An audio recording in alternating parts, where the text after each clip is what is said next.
Mr. Chairman, sir, I beg to move that the total provision of rupees 48 crores 51 lakhs 50,153, the supplementary demand number 4, head of account 2041, taxes on vehicles 2070, other administrative services 5053, capital outlay on civil aviation at page 6 to 8 of the list of supplementary demand be reduced by rupees 100. That is the amount of the whole supplementary demand of rupees 48 crores 51 lakh 50,153, do stand reduced by rupees 100. Motion moved. Now you may initiate discussion. Mr. Chairman, sir, here again would like to be very specific and brief on these areas of concern related to this additional amount of fund which is being moved through this supplementary demand by the Deputy CM in charge of the concerned departments. Now, here, the issue of loan of HUDCO Limited and the projects taken up and the liability, the total liability, the pending liability with the burden of both repayment of principal and interest thereof will be somehow a concern of the August House. Therefore, would like to have a clarity on this, number one. And at the same time, the total quantum of loan under, loan from HUDCO so far by the concerned department, and the status of repayment in terms of both principal and interest, and the projects which are taken up under this particular HUDCO loan, and the status of these projects from the both physical and financial progress, and at the same time the desired outcome of the program in as far as the objective of these programs which is funded by this loan from HUDCO is concerned. Then the issue of this appointment of consultancy, I would like to submit before this August House that there are a number of sources of fund. I was referring to MITP just in the preceding submission that I made during I think that was during the motion. Now this MITP, Meghalaya Integrated Transport Project, provides rather a very broad spectrum of opportunities for similar kind of consultancy in as far as transport, not just transport sector in terms of the road, but also in terms of, the comprehensive concept of efficient transport system, including public transport system, including the kind of support that is required to be extended, and fund is available there. Therefore, it will be in the fitness of things for the August House to know about this particular consultancy, why it was felt needed, and whether there is another separate consultancy which was also assigned to similar exercise, which I'm sure, yes, under the MITP it has been done. Number of consultancies have been actually engaged and money spent. And here, the total amount, because here the amount is additional amount. So what is the total amount in as far as this, the proposed cost of expenditure for the consultancy services for this so-called economic growth vision of Meghalaya in respect of Transport Department for the month of September 2025 to February 2026.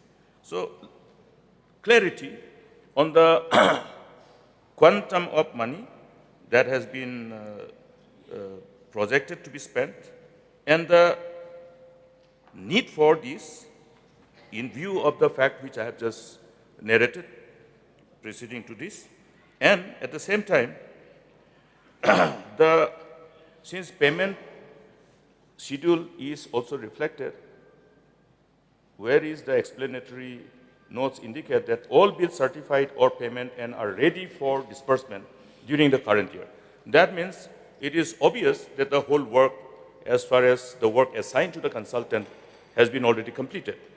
Therefore, to give us complete knowledge and clarity on the outcome of this consultancy service, the whole report of this consultancy services be also made available to this August House.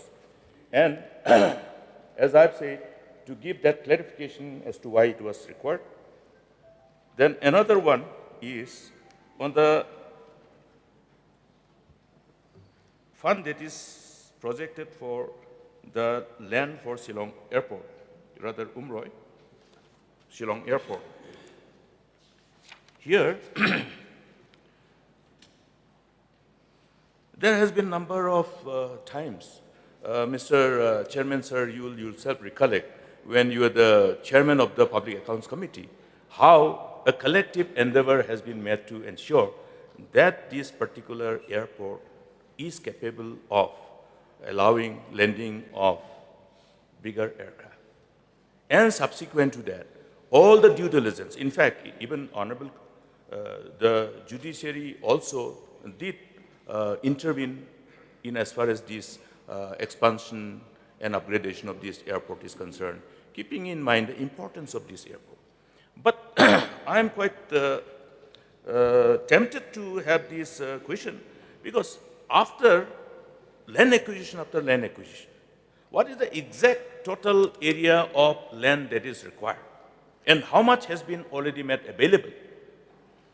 I would like to refresh our memory, because during that time, our honorable member from Fulbari, who was also minister in charge of transport then, took, the department took collective measures, and the minister in charge at that point of time took personal responsibility of engaging with all those project affected people who were in the village, whose land were required to be acquired for the expansion.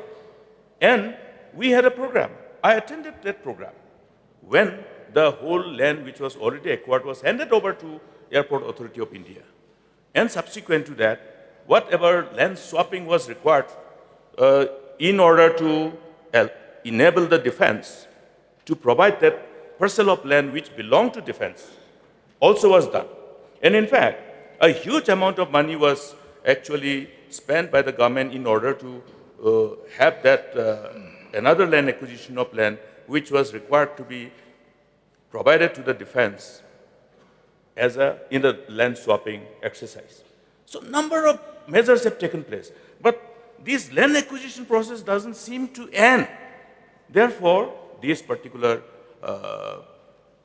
space through this cut motion provides an opportunity for this August House to know the series of land acquisition that has taken place for this particular expansion of this Shillong Umrah Airport, and the areas at every stage, along with the amount of money that was spent. So with these few submissions, Mr. Chairman, sir, I hope the House will have a complete information as required. I have been in a nutshell, I have tried to really flag these concerns. I don't think I need to be very elaborative, because the questions are very specific, and I expect that we will get all the necessary informations. With these few words, I move this cut motion.